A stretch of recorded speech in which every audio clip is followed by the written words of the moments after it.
What is going on, guys? This is Miasin. So I don't know if you've been living under a rock for the past couple of months, but for some reason, Kashtira has been gaining a lot in popularity. Unfortunately, I hate that deck. It's because of Shifter especially. But even outside of Shifter, it's still a pretty good deck. And it can still put up some pretty nasty boards with like 2 cards. So it's really easy to do. And obviously with more cards, you can potentially do even more. It depends on the configuration of your hand. But yeah, usually you can do a lot of things with Kashtira and almost treat it as a combo deck, which is very interesting because back when a Rizard was a thing, it was just like a Protect the Castle deck. I summon a Rizard and then I set my Forbidden Lance and then hope that my opponent can't break my Floodgate. But usually, nowadays, people are just almost trying to combo off and summon a lot from their extra deck, which is a little unusual for Kashtira, but it is working out really well, and this deck is easily in the top 10 best decks at the moment. Anyways, before proceeding into these combos and deck profile, I would really appreciate if you could smash the like and subscribe button. There you go. Thank you so much. You are the best. And now let's get into combo number 1. So I have Unicorn, Ghost Mourner, and Theosis. The Ghost Mourner could have been like any level 3 tuner. It just ends up being the same. So yeah, the Unicorn will be searching the Birth and then normal summon the Ghost Mourner into the Baron. So it could be like any level 3 tuner and it really doesn't matter. It could be like a normal monster, who cares? Revive back the Unicorn and then Theosis target and then special summon the Fenrir from the deck. So obviously we can do whatever we want and we're safe from Nibiru because we have an Omni Negate. And then search the Rizard, which can then banish the Birth. This is relevant in case like in the grind game you top deck like access to Scareclaw Kashtira, like either by Unicorn Fenrir or the field spell or the Scareclaw Cash, and then you can banish the Theosis and then recycle back the Birth, which can then summon back another monster from the banished, which can trigger its effect again. So yeah, 1 card is all you need to make like a full comeback and a huge OTK out of nowhere. Anyways, you can now overlay your 2 monsters for a Shangri-La. This is particularly good if you have the field spell because the field spell transforms Shangri-La into a double threat. Not only do you summon a monster from the deck every single turn and you don't even have to detach material from that, but also whenever you use the effect to block a zone your opponent controls, you are triggering the field spell to destroy a card your opponent controls, which is kind of nasty. So we have a lot of interruptions on the opponent's turn off of 3 cards. We have the Baron de Fleur, which is an Omni Negate, the Fenrir, that's a Fenrir, obviously you kind of know what it is, Unicorn, it's a baby Ghost Reaper, and then the Kashtira Birth, which can banish exactly 3 cards in your opponent's graveyard on the resolution of a spell card or effect being activated by your opponent while you control a Kashtira monster. So keep that in mind. If your opponent only has 2 cards in the grave, you cannot use Birth. It's not up to 3 cards, but rather 3 cards exactly. It's a grand total of like 4 interruptions or 5 if you got the field spell, which again just feels kind of insane, obviously, with like 3 cards. And again, you got yourself a crazy follow for next turn. Alright, so right here, I have Kashtira Rizard as well as the Kashtira Birth, which is also a decent combo. So obviously, my first option is normal summon the Rizard, no shit. It's not like I can do anything else, and then Birth, revive back the Unicorn, which then searches the Theosis. Another way to do it would be by banishing the Fenrir, and then revive back, and then search the Unicorn, or the Scareclaw Cash or Rizard, but that doesn't really do anything. So yeah, this is the best way to maximize the amount of monsters that you can put up on the board.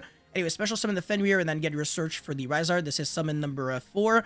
So we are losing into Nibiru, and then you can either summon Zephyros the Elite or Sacred Crane off of the Arsenal Falcon. I think Zephyros is better because with Zephyros, you can link off the Zephyros as well as Arsenal for like an IP or SP, and then you can revive back the Zephyros by bouncing back the Birth, and then special summon the Rizard and still summon the rank form. The only thing that Sacred Crane does is draw you 1 card, which I don't think is good enough, but Zephyros makes you lose 400 life points, which I guess in time can be annoying, but it doesn't really matter too much, and I just think, like, as a card, Zephyros is better to physically draw in case, like, because it's a brick at the end of the day. Like, there's no good level 4 monsters that you can summon off of Arsenal that aren't massive bricks. Alternatively, you could actually dedicate to, like, a small Radioraptor package, but I do think it's massive copium because this Arsenal Falcon doesn't have the good effect to summon 8 towers when it is sent to the graveyard, since you do not have a Radioraptor Xyz monster underneath. In other words, you should play the Zephyros instead, because you can bounce back the Birth and then make an IP or SP and still end on the exact same board, but you're not drawing 1 card. But drawing a card is completely irrelevant, honestly, if you can make 1 extra interruption. And for combo number 3, this is the reason why Kashtira is gaining a lot in popularity, and it's a really nice combo. So yeah, special summon the Unicorn. You can do this if you have either Unicorn or, I believe, Fenrir in your hand. So yeah, you search the Birth, and then you activate the Birth, and then you normal summon the Rizard, because you do not want to be locked under Xyz only. This is really relevant because this is going to be the one time where you summon way more than just Xyz monsters. Anyways, go into Draco's Sack, and I think you can see where this is going. Summon 2 tokens, and we're not going to be making Cherubini into Sprint.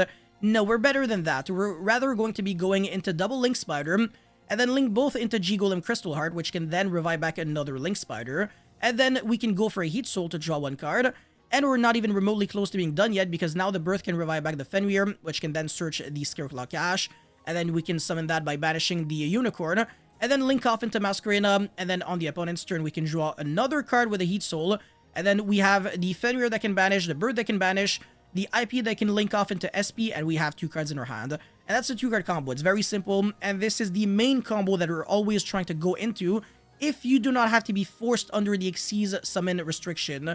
Because sometimes, like, you do have to use Theosis to, like, you know, be able to play the game, but Theosis logs you under Xyz only. Same thing with the special summon effect of Kashtira Rizart, which is why sometimes normal summon Rizart can be the really good move. That's it for all these combos. Let's get into the deck profile now. Alright, so for my deck list, nothing too unusual or too spicy. I mean, I really am trying to max out on consistency, so triple Unicorn as well as triple Fenrir, and 4 field spells, so 3 Wraithsos and 1 Terraforming, 3 Prosperity, again, maximizing consistency. If you've got Shifter, well, your Prosperity cannot get drooled. Well, I mean, on the resolution of the search, obviously, you can still get Ash, but it is what it is.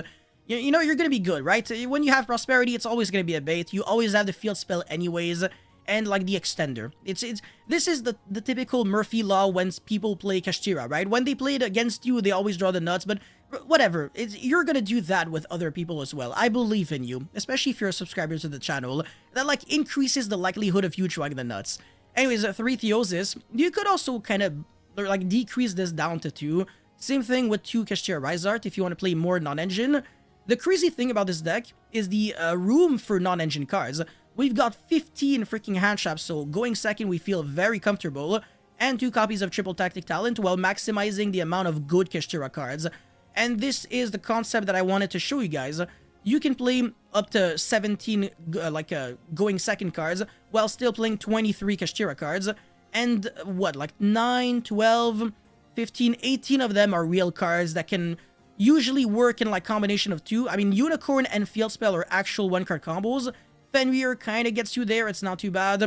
And then, I mean, yeah, no, that's actually like 7 then. Yeah, no, not 9, hold on a second, no, 7, 10, okay, whatever, you get the point. Okay, my maths are very bad. But the thing is, sometimes you might have hands of like Rizart plus Theosis or Rizart plus Birth, and that still plays the game.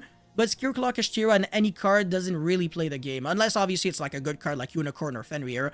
Then, you know, you're in business. Anyways, obviously Shifter is the best hand trap in this deck by a very, very significant margin. Unless you're playing against Flunderies, then you are very screwed. Imagine, like, Shiftering Flunderies and then having, like, Ghost Mourner and Droll as your other hand traps. Yeah. You might want to hold, like, the Shifter. I mean, if you have the Droll and Logbird, you don't shotgun the Shifter. You wait until you see what your opponent's playing. Because at least you might be able to Droll a Flunderies deck, but you don't want to, like, Shifter and then not be able to use the Droll and Logbird whatsoever.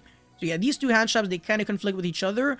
Ghost Mourner, I think it's like a discard. It's not a send, exactly.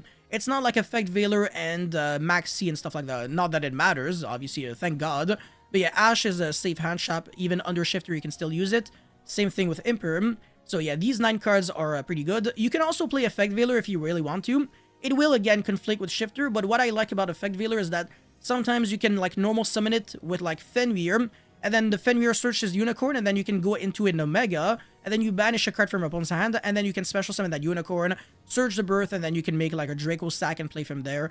So I actually think that's a pretty cool combo that you could actually consider if you play Veiler, but that would be, like, one extra spot in the extra deck, which is irrelevant, honestly. The majority of these cards, they don't really come up anyways.